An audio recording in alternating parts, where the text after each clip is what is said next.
But the conversations you could have and the creativity and the weird people you could meet, it was fantastic. And then the corporations came in, and they polished everything and cleaned it up. No bad words on this site. This is moderated content. And CompuServe and AOL came along, and they built curated environments which were protected from all of the dirty words and all of the weird people. Gentrification in waves across the internet, our digital domain being gentrified just like neighborhoods get gentrified. And every cycle of gentrification, the same result. The people who went there, who made that place interesting, no longer welcome, can't afford to participate, not allowed to speak. And so they leave. And all of the reasons why you joined in the first place are no longer there.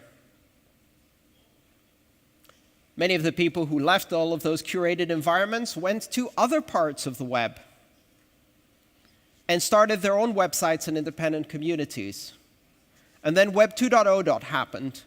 And when Web 2.0 happened, we started getting the Facebooks, or maybe MySpace, then Facebook, and the other social media sites.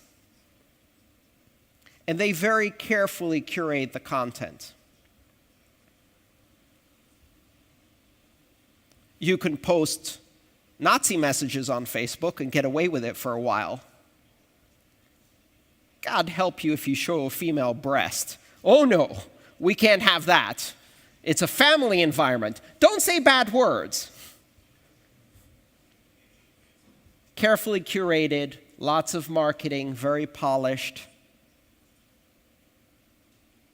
And all of the interesting people leave.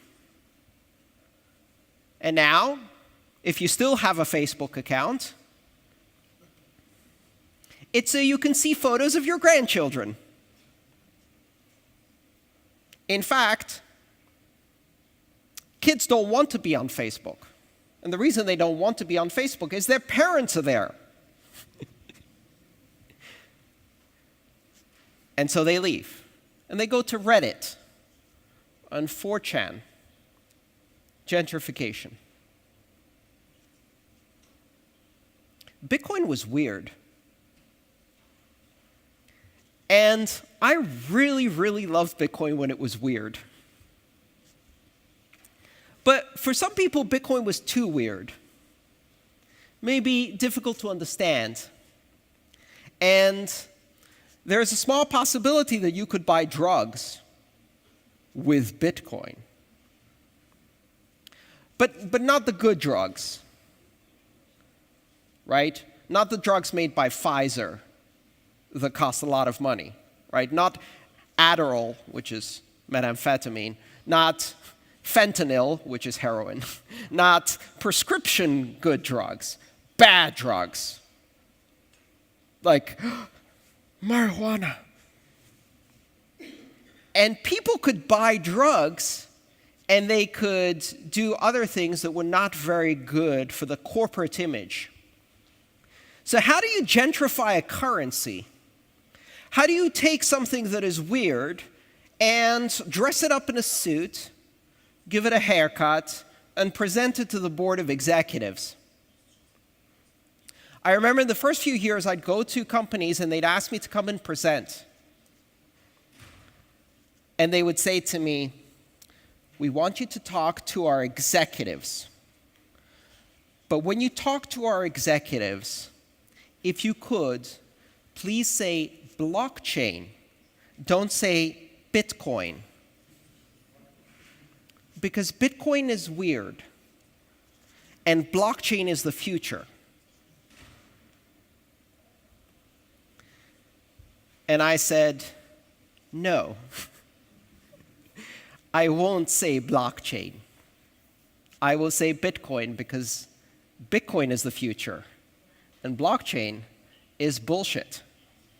And I'll also say bullshit to your executives because you paid me to come here to tell you the truth as I see it. And I'm not going to try to sell you something that's nicely packaged just to avoid offending. I'm interested in telling the truth. And the reason cryptocurrencies are interesting, the reason Bitcoin is interesting, is because it's not controlled, because it can't be censored, because it's open, because a lot of the people involved are very, very weird. Weird computer geeks, weird cryptographers who have weird ideas about privacy and freedom. And these weird people are why I'm involved in Bitcoin. Because I'm weird too, and that's okay.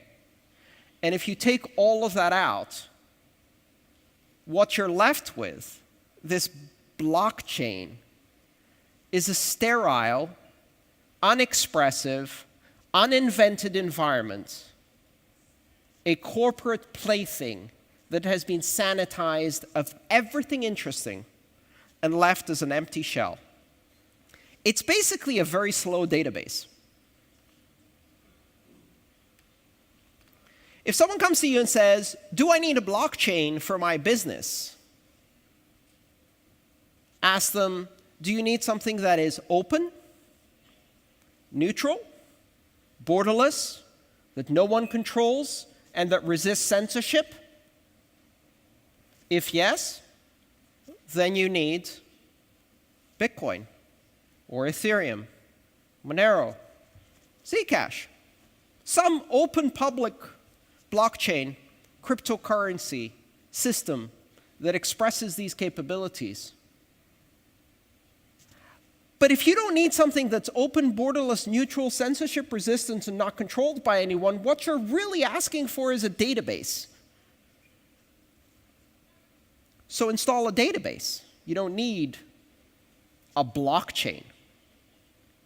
And if you take all of the weird people out, with them goes all of the innovation, all of the interesting developments. If what you try to do is make business as usual, only now with blockchain, if the whole purpose of introducing this technology, say, into your bank, is to be able to not change anything about how you do business, or if your government says, we will do a digital currency, and we heard that there's a digital currency using blockchain that is open, decentralized, borderless, censorship-resistant, and neutral, and we want to do just that, except we don't want it to be open, decentralized, censorship-resistant, neutral, or borderless. We'd like that, but we want it to be controlled within our borders, with the ability to control who has access to it, with full censorship, and we ultimately decide who has power on this system, also known as a database. And you can build that, and it will be boring. And all of the innovation, and all of the excitement, and all of the reason why I'm interested in these technologies, and perhaps why some of you are interested in these technologies, is precisely because they're weird, precisely because they're different, because they're open, because they allow everyone to innovate and express themselves creatively in ways that we don't anticipate, in ways that are completely unpredictable, and in some ways that are offensive to some. That's okay. I don't want to live in a world of pastel colors, carefully curated advertising, marketing-focused tested phrases where you can't say the bad words. I want to live in a world with color, with creativity, with variety, with diversity, with ideas that sometimes offend me and scare me, that I don't understand, with weird people around me who are free to express themselves, because that's where creativity comes from. And it's not just Bitcoin. We're going to see this happen again and again. We've already gone through the phase where people said, yes, I'm interested in blockchain, but not Bitcoin. When someone tells you, I'm interested in blockchain, but not Bitcoin, what they say is, I don't understand. I don't understand. Or they've heard someone else say it, and they think they can be cool if they say that, right? It's a bit like someone saying, MySpace is so last year. I'm into Facebook now. It happened to Bitcoin, but it's going to keep happening. It's going to keep happening to every cryptocurrency that dares to do something interesting. Right now, the big banks, governments, they're in love with Ethereum. They love the fact that Ethereum has all of these capabilities that seem much, much less weird than Bitcoin. But they don't realize that all of the weirdness is still there. I love the weirdness in Ethereum because, quite honestly, the whole point of Ethereum is to make unstoppable code, applications that you cannot turn off. And the reason you can't turn them off is because they're decentralized apps. dApps. Why make a dApp unless you wanted to make a dApp that somebody wants to turn off and you want it to continue working?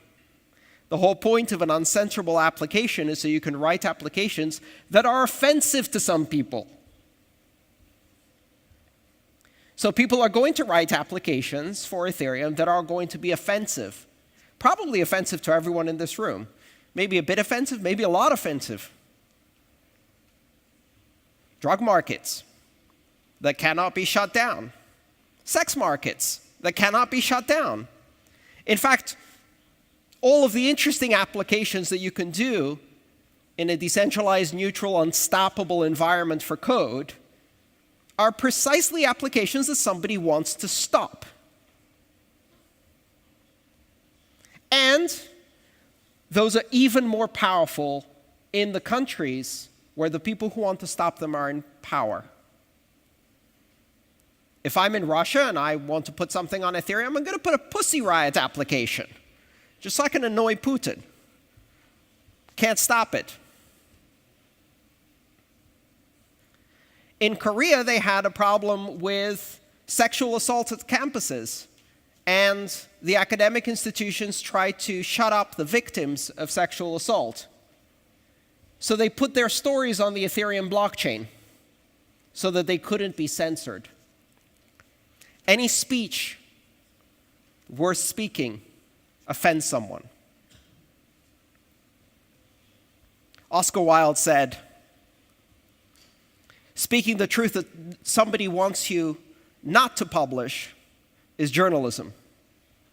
Everything else is marketing."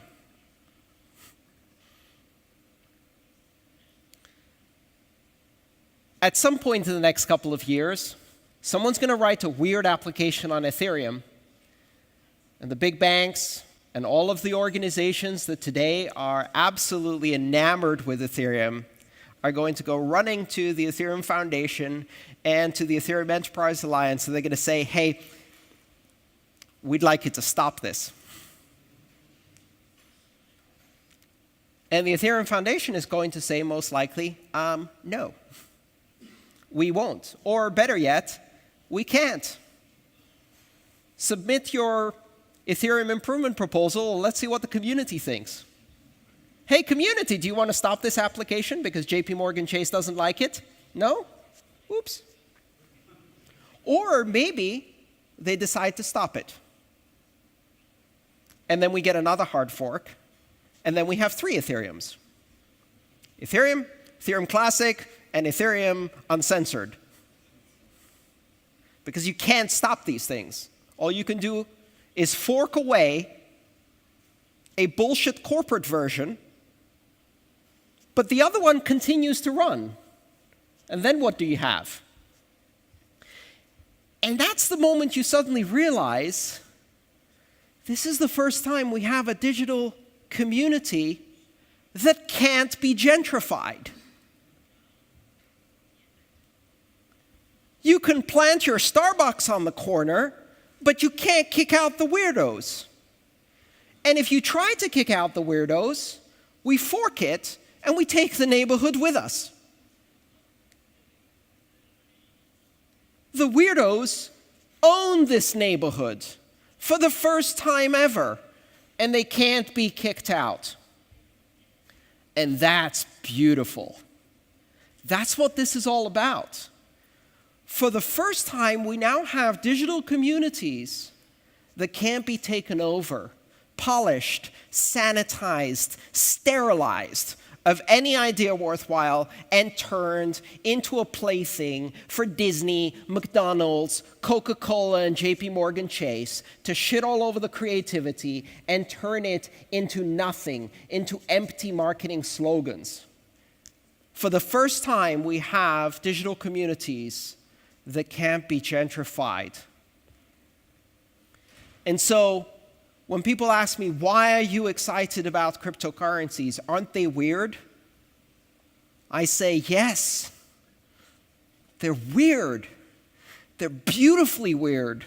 That's why I'm interested in them. So, my pledge, and the pledge of all of the other people who are in this because it's weird, is keep it weird. Thank you.